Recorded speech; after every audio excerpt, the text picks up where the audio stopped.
barokah ya, waktu yang penuh barokah, sebagaimana doa Rasulullah di setiap subuhnya, Allahumma barik li ummati fi bukuriha.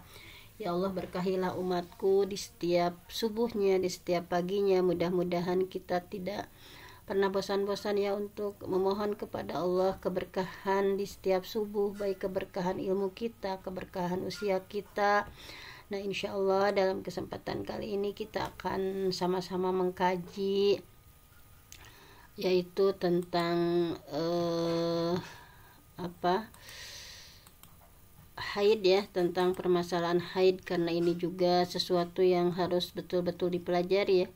Para ulama pun sangat semangat dalam mempelajari hal ini, karena kadang kalau perempuan apik ya, tidak hati-hati, ini juga yang bisa menyebabkan seseorang terjerumus ke dalam neraka ya. Oleh karena itu hikmah atau hukum-hukum yang terkandung ketika kita seorang perempuan haid, ataupun kalau kita sudah tidak haid ya, ilmu ini untuk perempuan ya, misalkan putri kita atau menantu atau siapapun ya yang muslimah, walaupun itu laki-laki, para ulama juga sangat semangat atau sangat hati-hati, sangat antusias dalam mempelajari hal ini, karena menyangkut berbagai hukum ya di dalamnya.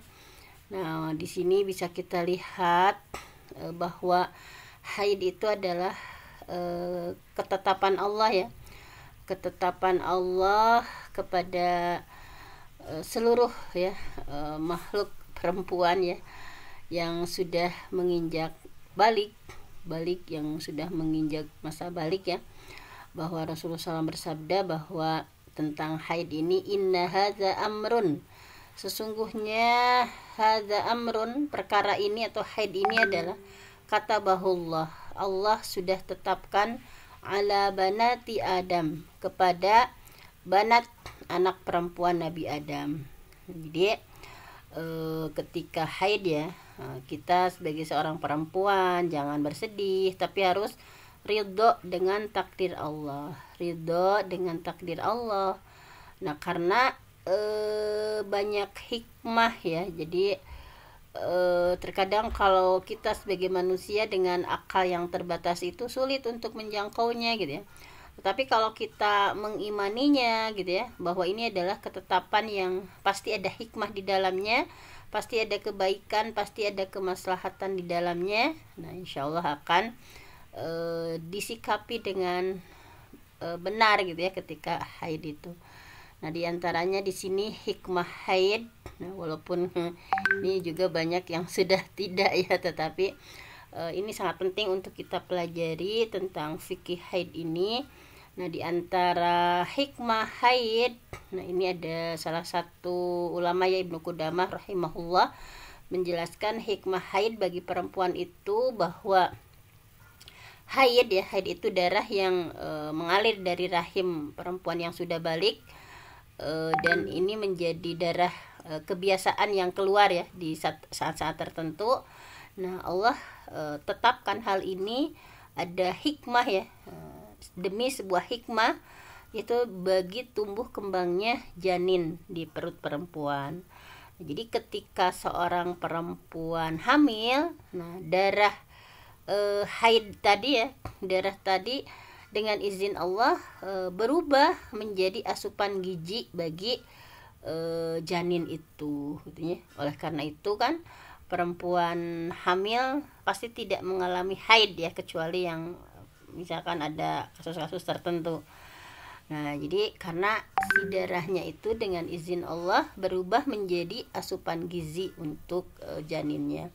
Dan ketika masa bayi menyusui ya, ketika masa-masa bayi menyusui, Allah juga membalikan darah tadi dengan hikmahnya menjadi ASI gitu ya. Jadi subhanallah, ketika haid ya menjadi, ketika tidak hamil atau tidak menyusui, darah haid itu menjadi darah kotoran ya yang keluar menjadi kebiasaan. Kemudian ketika hamil berubah menjadi asupan gizi bagi janin, dan ketika menyusui ya perempuan, maka Allah membalikan darah tadi dengan hikmahnya menjadi ASI, sehingga bayi mendapatkan asupan gizi ya dari hal itu. Oleh karena itu sedikit ya perempuan yang menyusui yang mengalami haid gitu. Kebanyakan perempuan yang menyusui itu tidak haid gitu ya.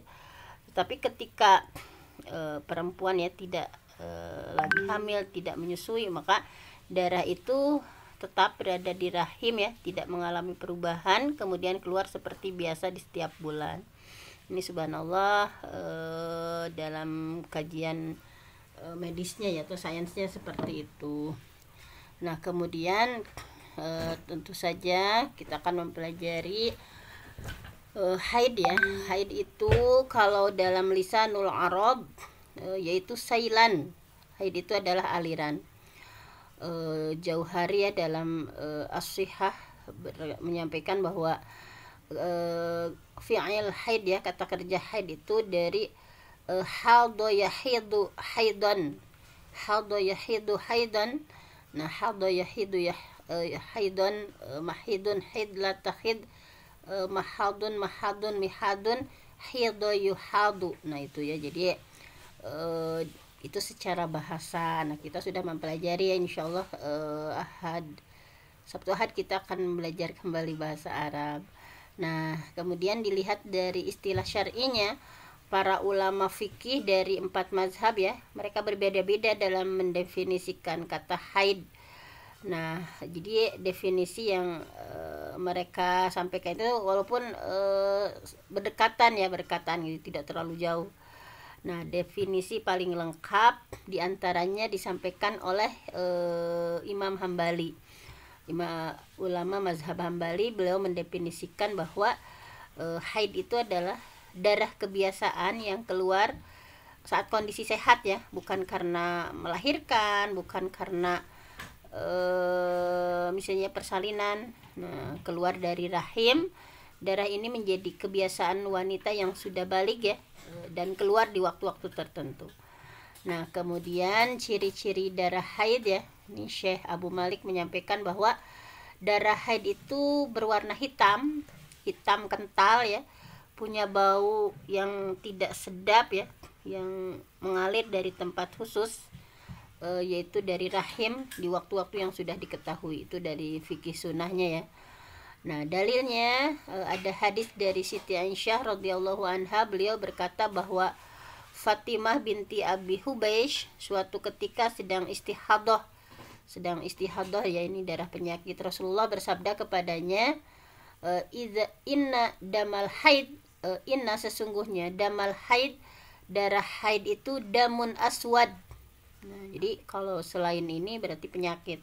Inna damal haid, sesungguhnya darah haid itu damun aswad, darah hitam, yu'raf, sebagaimana yang kalian kenal ya, yang kita kenal, yang kita tahu. Fa idza kana dzalik, jika darahnya seperti itu ya, damun aswad yu'raf, fa amsiki anis shalah, maka tinggalkan salat.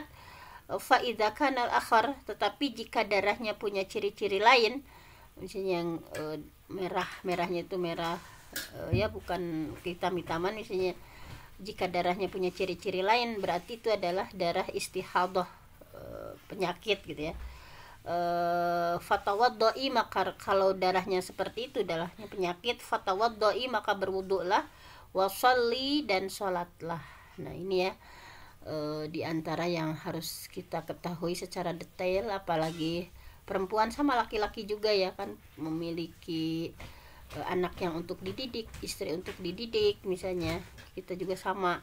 Nah ada perbedaan antara darah haid dengan darah istihadah. Nah darah istihadah itu tentu saja secara fisik berbeda dengan darah haid ya. Darah istihadah itu bisa kita ketahui dari tanda-tanda. Dalam Sahih Fikih Sunnah disampaikan bahwa di antara tanda-tanda istihadah atau darah penyakit ya, di antaranya darah istihadah itu mengalir di luar waktu haid dan waktu nifas. Misalnya udah haid tetapi tiba-tiba misalnya di waktu yang dari itu misalnya keluar gitu ya, atau tidak dalam kondisi nifas tetapi misalnya darahnya keluar misalnya. Kemudian tidak bersambung dengan darah haid dan darah nifas. Jadi Kan kalau misalnya kita haid 7 hari, kemudian di hari ke-8 ke-9 masih misalnya, itu masih darah haid gitu ya. Kemudian bukan darah kebiasaan dan bukan darah alamiah, akan tetapi darah istihadah keluar karena urat yang terputus misalnya. Jadi bukan karena alami, tetapi kalau istihadah, kalau penyakit itu ada urat yang terputus.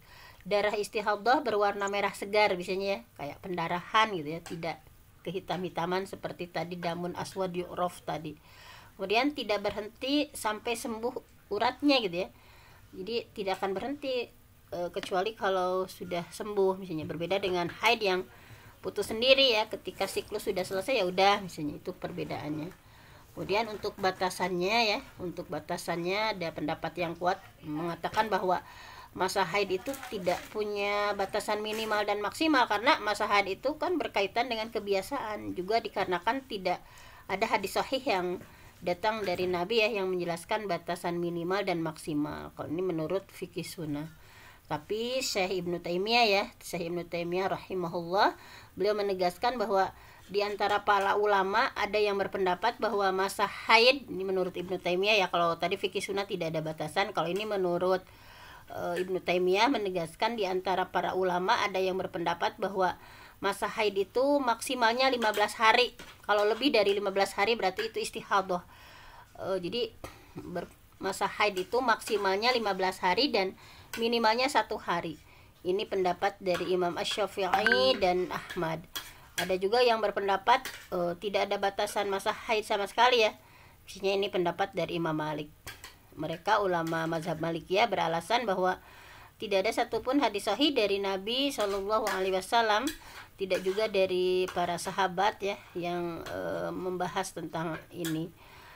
Dan yang menjadi acuan masa haid pokoknya kebiasaan kalau menurut Malikiyah ya tergantung kebiasaannya gitu.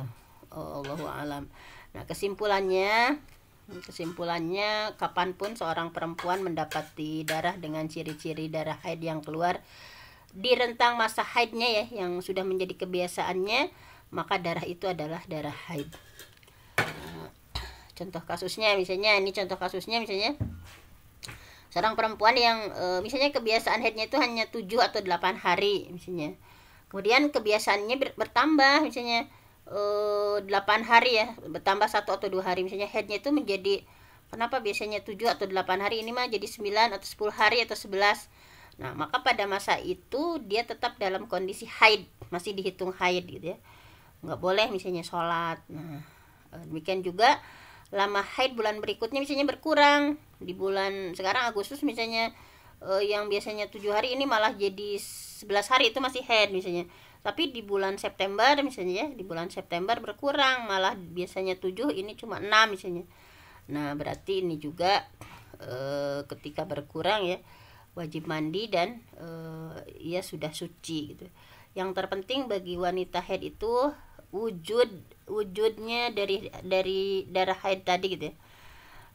Selama melihat adanya darah haid, ia wajib meninggalkan sholat ya, baik lama siklus haidnya itu sama dengan bulan sebelumnya ataupun berkurang ataupun lebih dari biasanya gitu. Nah, ini menurut Risalah Fid Dima.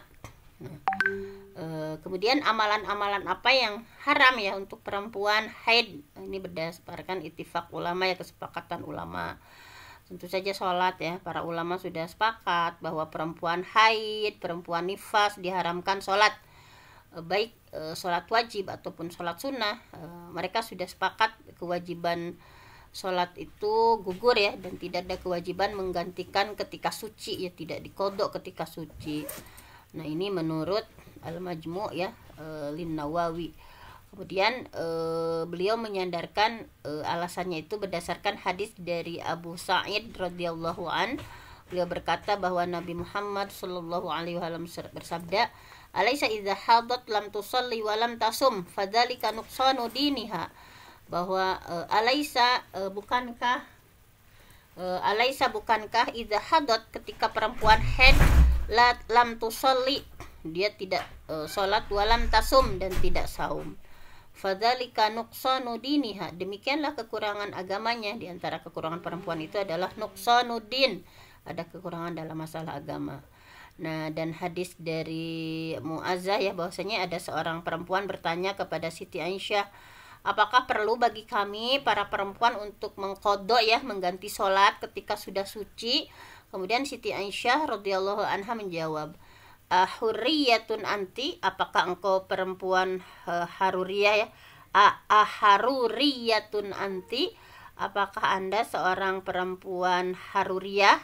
Haruriyah itu yang paham tentang khawarij ya, khawarij.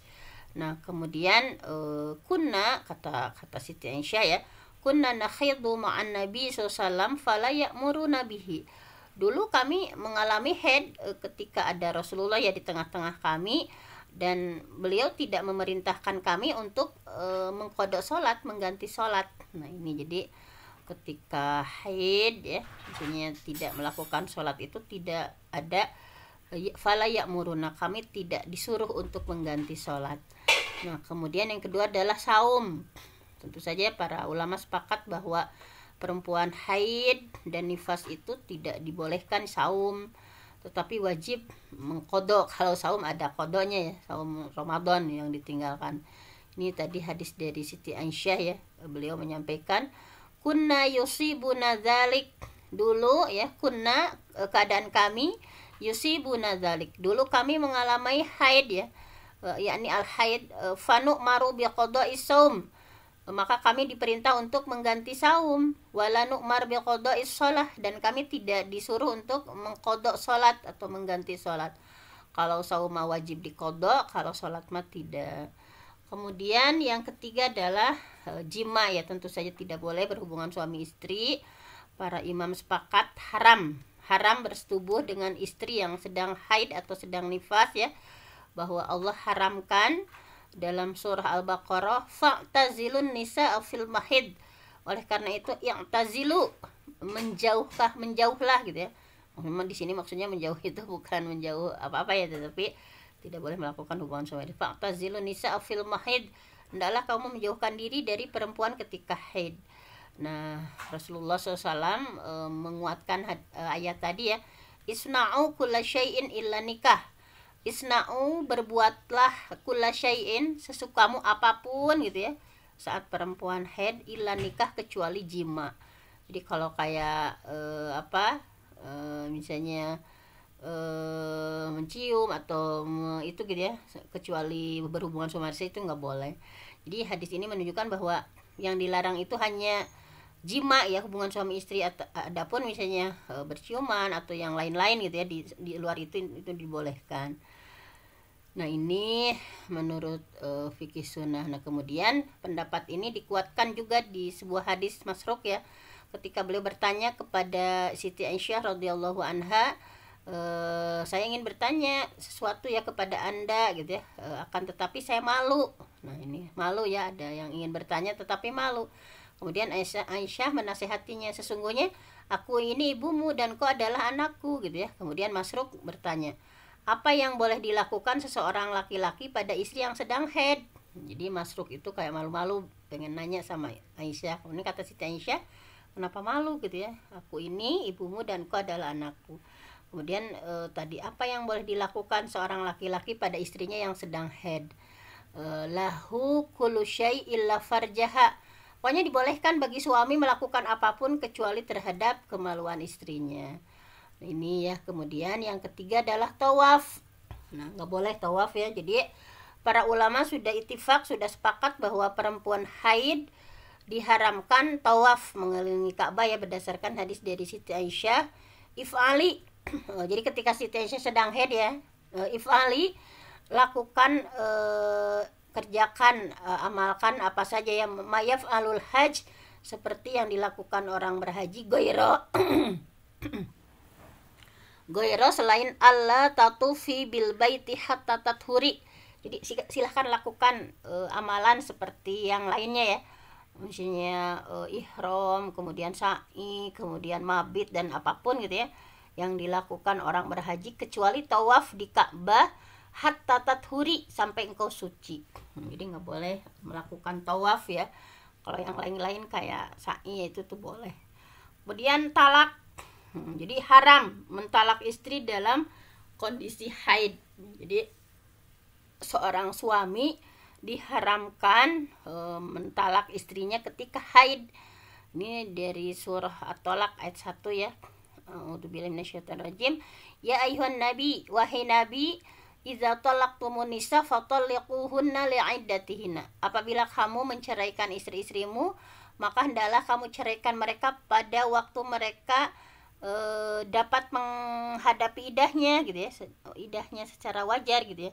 Kan idah itu adalah batas waktu menunggu ya bagi istri untuk memastikan bahwa dia itu tidak hamil gitu. Setelah dicerai suaminya itu dia itu tidak hamil, yaitu 3 kuru ya, 3 kali siklus haid. Atau jika dicerai dalam kondisi hamil, maka masa idahnya sampai melahirkan. Nah itu. Jadi waktu, nah ini waktu, kalau jadi haram laki-laki yang mentalak perempuan dalam kondisi haid. Jadi waktu yang dibolehkan suami untuk mentalak istri itu, yang pertama istri sedang hamil. Nah ini kalau sedang hamil, maksudnya posisinya itu boleh. Jadi jika istri sedang hamil, karena jelas masa idahnya itu sampai melahirkan, jelas itu anak siapa gitu kan ya, berarti anak dia gitu ya, karena idahnya juga sampai melahirkan. Nah kemudian mencerai istri di masa suci. Nah ini boleh ya, mencerai masa suci, maksudnya masa di luar haid dan tidak ada hubungan badan selama masa suci itu misalnya. Jadi misalnya udah haid misalnya ya, kemudian dia suci, nah suaminya itu belum menyentuh misalnya, nah boleh misalkan. Jika cerai dijatuhkan di masa suci ya, misalnya cerai itu dijatuhkan di masa suci namun dilakukan jima pada masa suci itu, maka akan ada ketidakjelasan misalnya apakah si istrinya itu hamil atau tidak gitu ya, karena hubungan badan yang dilakukan ketika suci itu. Nah kalau hamil berarti idahnya sampai melahirkan, dan jika tidak hamil idahnya 3 kali haid. Nah, jadi kalau dalam posisi hamil mah menunggunya itu sampai melahirkan masa idahnya gitu ya. Kalau dalam kondisi suci mah idahnya 3 kali haid. Nah 3 kali haid. Nah selama belum bisa dipastikan jenis idahnya, maka suami diharamkan menjatuhkan talak pada istrinya sampai wadih, sampai benar-benar jelas. Nah kemudian istri sedang haid ya, tapi sama sekali belum pernah disetubuhi. Misalnya istri sedang haid tetapi sama sekali belum pernah disetubuhi, ketika kondisi seperti ini tidak ada idah bagi istri. Misalnya pengantin baru ya yang bercerai misalnya seperti itu. Nah kemudian bagaimana jika ditalak ya, jadi talak itu jatuhnya pada masa haid.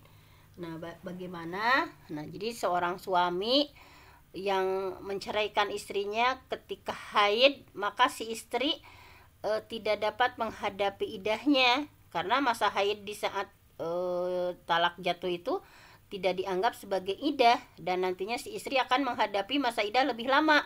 Jadi kenapa diharamkan? Karena seperti itu. Jadi ketika suami ya menceraikan istrinya ketika haid, maka si istrinya itu tidak dapat menghadapi idahnya, karena masa haid di saat jatuh talak itu tidak dianggap sebagai idah. Jadi si istri itu dihitungnya lebih lama lagi gitu ya, masa idahnya itu lebih lama lagi.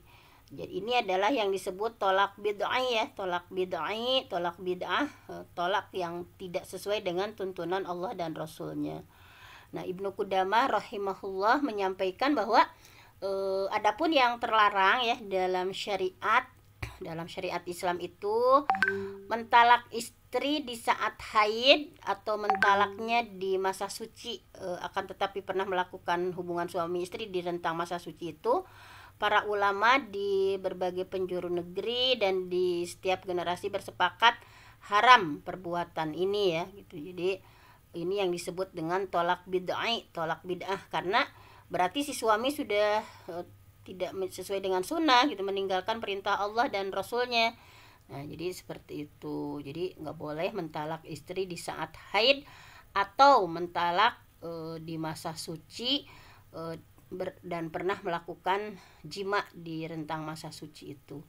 Nah dalil lainnya yang menunjukkan haram ya cerai di saat haid Ada hadis dari Abdullah bin Umar radhiyallahu anhuma ketika Abdullah bin Umar, anaknya Umar bin Khattab ya, beliau menceraikan istrinya dan istrinya dalam kondisi haid. Nah, sebagai seorang ayah ya, Umar bertanggung jawab terhadap anaknya. Umar radhiyallahu an mengadukan kepada Rasulullah, maka Rasulullah marah gitu ya. Dan beliau bersabda, "Murhu." Nah, ketika Umar bin Khattab berkonsultasi kepada Rasul ya, Rasulullah menjawab, "Murhu." Suruh Abdullah ya, suruh dia rujuk ya. Murhu fal yuraji'ha, suruh dia rujuk kepada istrinya. Summa yumsikha hatta tathura, kemudian pertahankan sampai ia suci. Summa tahidha summa tathura, jadi suruh dia rujuk kalau lagi haid nggak boleh ya, kemudian pertahankan sampai ia suci, kemudian haid, kemudian suci lagi. Nah, setelah itu baru summa insya'a, jika mau, amsaka ba'du, ia dapat mempertahankannya, wa insya'a, dan jika mau, tolako qabla ayyamassa, ceraikan sebelum disetubuhi gitu ya. Nah, udah haid, suci, kemudian tadi ya, jadi diceraikannya itu dalam posisi suci dan jangan dilakukan jima terlebih dahulu gitu. Fatil kal iddah allati amarallah ayyutalliqa laha an-nisa. Jadi demikianlah iddah yang diperintahkan Allah dalam menceraikan istrinya. Nah, kemudian amalan-amalan apa yang boleh dilakukan perempuan haid? Yang pertama, baca Quran ya. Nah, ini pendapat terkuat di kalangan para ulama. Boleh gitu bagi seorang yang hadas besar, punya junub ya, haid ataupun nifas atau hadas kecil, untuk membaca Al-Quran tanpa menyentuh mushaf misalnya.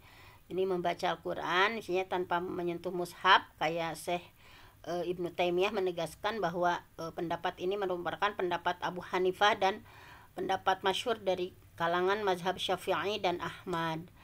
Nah, jadi silahkan untuk tilawah Al-Quran ya dalam kondisi junub, haid ataupun nifas, ataupun orang yang berhadas kecil ya, untuk baca Quran tanpa menyentuh mushaf. Karena Syekh Ibnu Taimiyah menegaskan pendapat ini adalah pendapatnya Abu Hanifah dan pendapat masyhur di kalangan mazhab Syafi'i dan Ahmad. Hal ini berdasarkan beberapa dalil ya. Jadi tidak ada dalil sahih dari Nabi yang melarang orang yang hadas untuk baca Quran. Tapi kalau etika lebih utamanya itu ya, misalnya harus suci. Semua hadis yang menyebutkan larangan di atas adalah hadis lemah sehingga tidak bisa dijadikan sandaran. Jadi Nabi justru menyuruh Aisyah ya, ketika beliau sedang haid ya, if'ali, pokoknya silakan lakukan apa saja gitu. Ma yaf'alul hajj ghairu an tatufi bil bait, kecuali yang enggak boleh itu tawaf di sekitaran Ka'bah. Nah, jadi sesuatu yang diketahui bersama bahwa orang yang haji itu pasti zikir, pasti baca Quran, nah itu di dalamnya. Kemudian silahkan berzikir dan berdoa. Ada hadis sahih dari Siti Aisyah ya, anna Nabiya SAW kana yadhkurullah fi kulli ahyani, bahwa Nabi berzikir kepada Allah di setiap keadaan. Juga adanya perintah Nabi kepada perempuan wanita haid untuk keluar saat Idul Fitri ya. Itu artinya boleh berzikir, berdoa. Fayakunna khalfan nas fayukabirna bitakbirihim wa yad'uhum bidu'aihim. Hendaknya para perempuan berada di belakang orang-orang yang sedang sholat Aid ya, kemudian bertakbir dengan takbir mereka dan berdoa dengan doa mereka. Nah, ini menunjukkan bahwa perempuan haid dibolehkan untuk doa dan zikir. Mendatangi majelis ilmu yang diadakan di tempat selain masjid. Jadi perempuan haid boleh mendatangi majelis ilmu, misalnya kalau di madrasah, di kelas, masjid tahfidz Quran yang diadakan di rumah, sekolah, dan di tempat lainnya selain masjid. Nah, ini ada pendapat dari buku ini yang nggak boleh kalau masuk masjid. Sebagian ulama berpendapat wanita haid tidak diperbolehkan menetap di masjid. Keluar dari khilaf ulama adalah bentuk kehati-hatian. Jadi kehati-hatian. Jadi nggak boleh yang haid itu menetap di masjid, kecuali hanya ila abiri sabi, kecuali hanya melewat gitu ya. Tapi kalau untuk menetap, nah ini sebagian ulama berpendapat bahwa perempuan haid tidak boleh menetap di dalam masjid. Kemudian boleh perempuan haid sujud tilawah, misalnya perempuan haid boleh sujud tilawah. Jadi sujud ketika ada ketika baca Quran, kemudian ada ayat sajdah misalnya, wasjud waqtarib misalnya. Nah ini bahwasanya suatu ketika Nabi membaca surah An-Najm, kemudian beliau sujud tilawah, sementara kaum muslimin orang musyrik dari golongan jin manusia ikut bersujud. Sujud tilawah ini tidak sama dengan sujud ketika sholat. Pada sujud tilawah tidak disyaratkan bersuci terlebih dahulu. Jadi boleh ya sujud tilawah. Sajadah wajhil ladzi khalaqa syaqqa sam'a wa basarahu li hauli wa quwwatihi misalnya. Misalnya bercengkrama dengan suami selain berhubungan suami istri. Misalnya boleh wanita haid bercengkrama ya, misalnya tetapi tidak boleh jima, misalnya makan, minum, melayani, misalnya tidur dalam satu selimut. Misalnya kayak Aisyah ini menggambarkan bahwa kuntu asyrobu, aku pernah minum, wa ana haid, sementara aku haid, summa unawiluhun nabi, kemudian aku serahkan minuman itu kepada Nabi, fayadha'u fahu ala maudi fiyya fayashrob, beliau pun meletakkan mulutnya di tempat aku minum. Ini begitu romantisnya ya Siti Aisyah dengan Rasulullah. Siti Aisyah minum, kemudian dikasih ke Rasulullah ya, dan Rasulullah meletakkan mulutnya itu di tempat Siti Aisyah minum, kemudian beliau meminumnya. Kemudian di sini ya disampaikan wa ata'arraqu al-irqa wa ana haid summa unawiluhun nabi fayadha'u fahu ala maudi fi. Jadi kemudian aku menggigit daging dengan gigiku sementara aku sedang haid, kemudian aku menyerahkannya kepada Nabi, kemudian beliau meletakkan mulutnya di bekas gigitanku. Nah ini ya, jadi dari Siti Aisyah, kuntu urajilu ra'sa Rasulillah sallallahu wa ana haid, aku menyisir rambut Nabi ya sementara aku sedang haid. Kemudian dari Ummu Salamah ya, istri beliau yang lain, baina ana ma'an nabi muntaji'atun idhidtu fansalaltu fa akhadtu thiyaba haidi qala ana fasti qultu na'am fada'ani fattaja'tu ma'ahu fil khamilah. Suatu ketika aku berbaring bersama Nabi ya, ini Ummu Salamah istri Nabi yang lain. Suatu ketika aku berbaring bersama Nabi dalam satu kain selimut, tiba-tiba aku mengalami haid. Aku pun keluar diam-diam. Kemudian aku memakai pakaian haidku. Beliau bertanya, apakah engkau sedang haid? Benar, kata Siti Salamah ya, kata Ummu Salamah. Kemudian beliau memanggilku, aku pun kembali berbaring bersama beliau dalam satu selimut. Nah kemudian boleh juga ya memotong kuku, memotong rambut. Jadi wanita haid boleh memotong kuku dan memotong rambut. Tidak ada kewajiban untuk mengumpulkan bekas potongan. Misalnya tidak ada dalil yang melarang wanita haid memotong kuku dan memerintahkan untuk mengumpulkan bekas potongan. Syekh Ibnu Taimiyah rahimahullah pernah ditanya tentang masalah ini dan beliau menjawab, terdapat hadis sahih dari Nabi Muhammad SAW, diriwayatkan dari Huzaifah dan Abu Hurairah. Beliau Rasulullah SAW menjelaskan tentang seorang yang junub. Beliau mengatakan, innal mu'min la yanjus, jasad seorang mukmin itu tidak najis gitu ya, hayyan wala maitan, baik hidup ataupun mati. Jadi saya tidak tahu dalil syar'i misalnya di sini menurut penulis ya yang menyebutkan memakruhkan potong rambut atau kuku ketika junub ataupun ketika haid. Bahkan sebaliknya Nabi bersabda kepada orang yang baru masuk Islam, alqi anka sya'ra al-kufri wahtatin gitu ya. Buang rambut yang menyertaimu selama masa kekafiranmu dari itu ya, darimu, dan berkhitanlah. Nah, kemudian beliau memerintahkan orang tadi untuk mandi. Beliau tidak menyuruh agar khitan dan memotong rambut ditunda setelah mandi. Jadi dari sabda ini menunjukkan bahwa kedua hal itu boleh dilakukan gitu ya. Mandi dulu atau potong rambut dulu. Sama perempuan haid juga diperintahkan untuk menyisir rambut, mandi, sementara sisiran rambut itu kan bisa merontokkan rambut. Nah, jadi yang dimaksud Syekh Ibnu Taimiyah dengan menyisir rambut bagi perempuan haid itu adalah hadis dari Siti Aisyah ketika beliau menunaikan haji wada.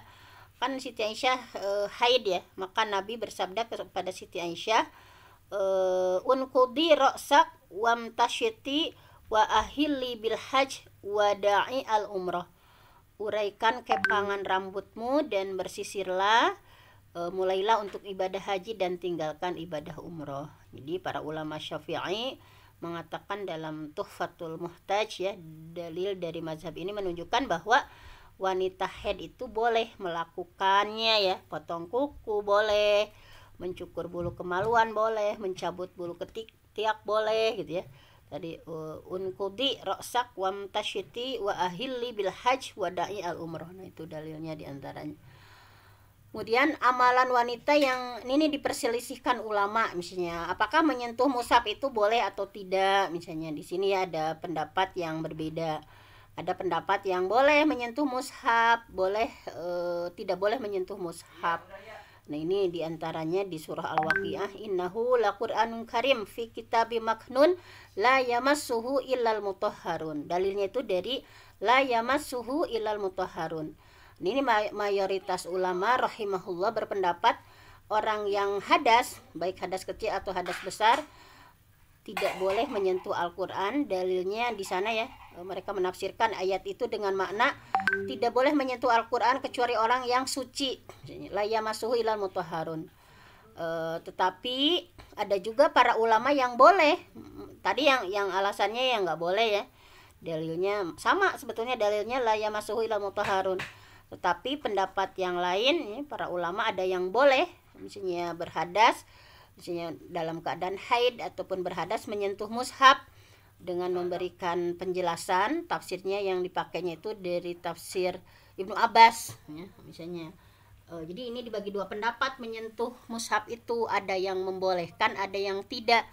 Kalau yang membolehkan, mereka merujuk pada tafsir Ibnu Abbas bahwa la yamassuhu ilal mutahharun, tidak la di sana itu tidak menyentuhnya. Jadi hu di sana itu kembalinya bukan ke Al-Qur'an tetapi kitab yang disimpan, kitab yang tersimpan di Lauhil Mahfud. Al-mutahharun di sana itu tidak diartikan orang yang suci manusia tetapi malaikat.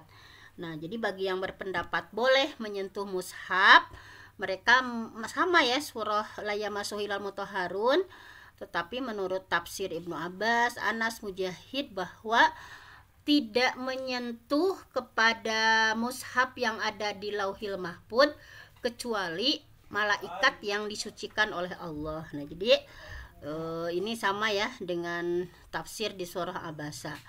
Nah, jadi silahkan saja bagi yang berpendapat nggak boleh menyentuh mushaf tadi ya, dengan sama-sama dalilnya. Ada juga yang boleh menyentuh mushaf karena la di sana itu, jadi kalau ini mau dibahas agak panjang ya. Jadi ada yang berpendapat la-nya itu la nafi, la nahi, hu-nya itu ada yang berpendapat kembali kepada Quran, ada yang berpendapat kepada kitab yang ada di Lauhil Mahfud. Mutahharun itu ada yang berpendapat ini kembalinya ke orang manusia, ada yang berpendapat ini kembalinya itu ke malaikat. Nah, silahkan saja, yang terpenting kita sebagai seorang muslimah tahu dalilnya gitu. Jadi jangan sampai kata ulama tetapi ini nih dalilnya sama. Kalau yang membolehkan tadi ya, membolehkan menyentuh mushaf itu, nah itu pendapatnya mereka merujuk kepada tafsir Ibnu Abbas. Nah, seperti itu. Nah, untuk ini masih panjang bahasan yang tadi ya. Nah, tetapi karena waktu kita sudah hampir 6:30 ya, mungkin akan kita lanjut saja di hari yang lainnya. Baik ini cara menentukan haid berhenti, ini harus apik ya sebagai seorang perempuan, karena banyak perempuan yang masuk neraka juga karena hal ini gitu ya, itu apik gitu ya dalam masalah haid misalnya, seperti itu. Nah, mungkin hanya itu saja untuk hari ini, mudah-mudahan ada manfaatnya khususnya bagi saya yang sedang belajar, umumnya untuk kita semua. Saya mohon ampun sama Allah, yang benar datangnya dari Allah, yang salah dari saya sendiri. Aku qouli hadza wa astaghfirullah li wa lakum. Wassalamualaikum warahmatullahi wabarakatuh. Waalaikumsalam warahmatullahi wabarakatuh. Terima kasih Ibu Dokter Penti yang sudah memberikan pencerahan sekitar haid, terutama bagi kaum hawa. Baik, karena waktu juga sudah tidak bersahabat, semoga esok hari kita bisa bersua kembali. Mari kita tutup kajian ini dengan membacakan istighfar 3 kali, doa kafaratul majelis, dan alhamdulillah. Astagfirullahaladzim, astagfirullahaladzim, astagfirullahaladzim. Subhanakallahumma wa bihamdika asyhadu an la ilaha illa anta astaghfiruka wa atubu ilaik. Walhamdulillahirabbil alamin. Inaliko, fianulati insya Allah. Mohon maaf atas segala kesalahan.